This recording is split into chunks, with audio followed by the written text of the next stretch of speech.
Yeah, my people, now well done. Another day with this. We did on this VDM against the rest issue. Because everybody now day against VDM now. So now make me the tag them like that. VDM against the rest. EFCC, correctional facility, I be correctional center, whatever they call them. Bobrisky, Falanas, all of them against VDM. VDM now tape, now he read, now he make available. Everybody against them. Now, we are there aware of Bobrisky trying to escape and all of that. Even when the prisons come and say Bobrisky go jail, supposed to go this and that, they never see tell us waiting they pursue Bobrisky. Waiting to make an escape. They never see tell us that one. But even as they no show, and then I don't know whether the assembly actually hold or anything, but the report where they say they get, you know, on their findings and all of that, and the misnomers where they find inside their investigation, they try to let us know.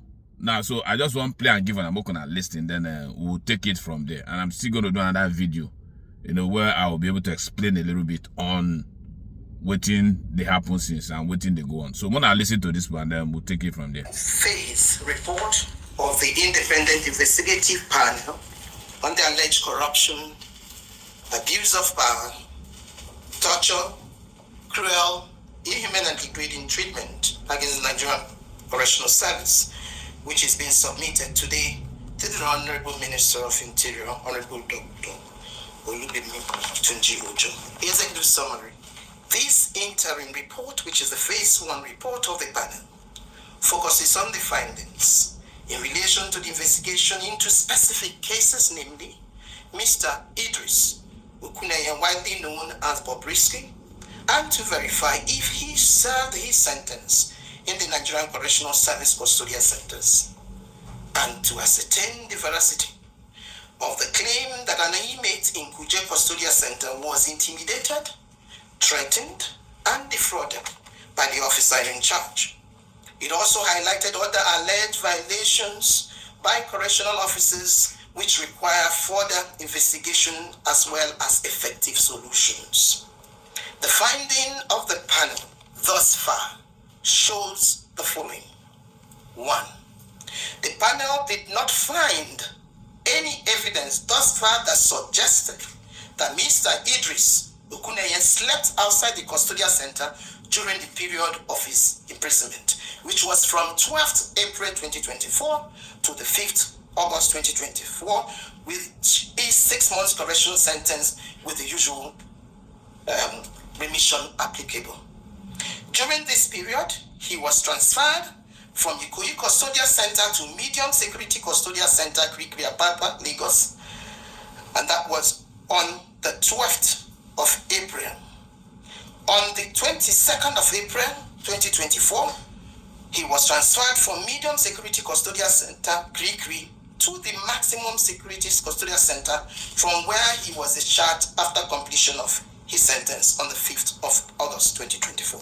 The state controllers of corrections have the power by law to transfer an inmate from one custodial center to another within the same state.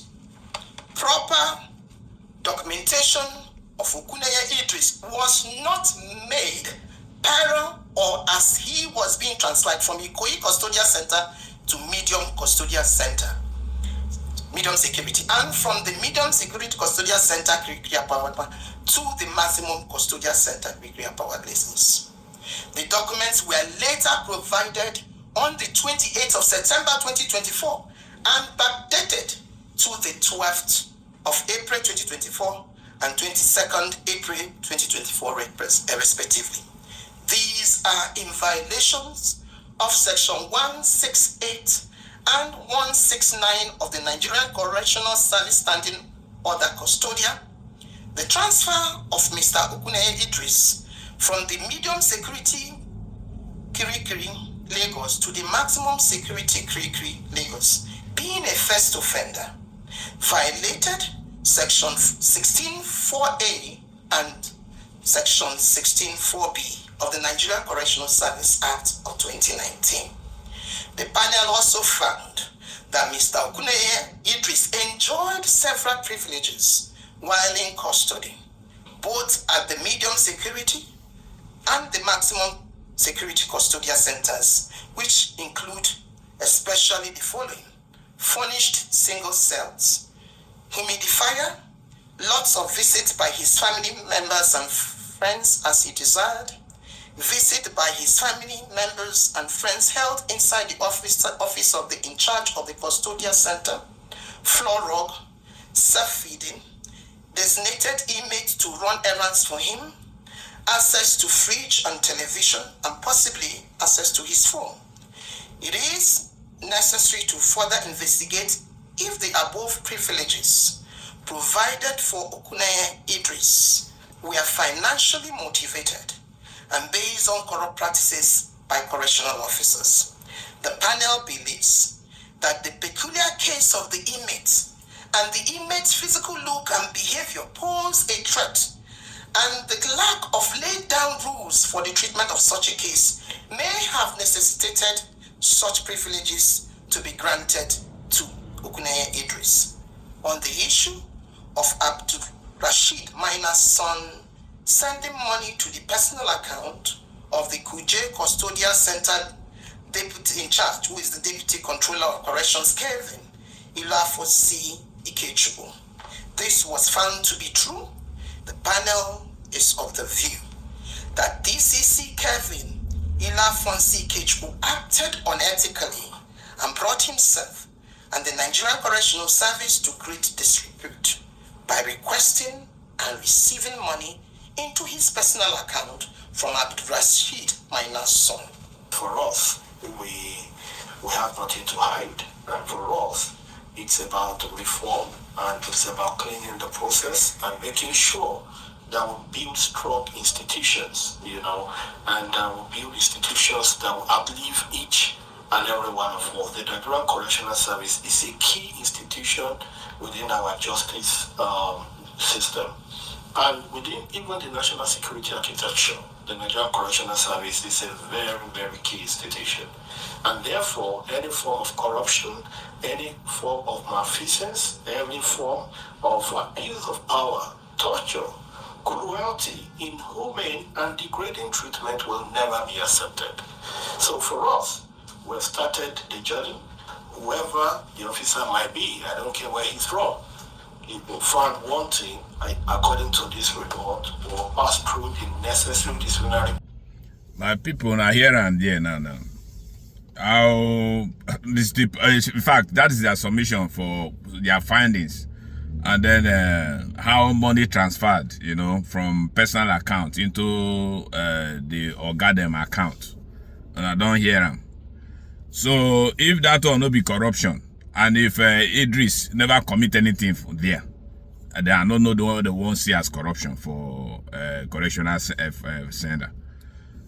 If the government no one look into it, I mean, they just, you see, this thing is just as clear as it. This way they go through this, go through that.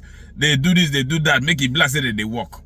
They spend government money, because at all that they do, they collect money for all of those things. They are being paid for their job done.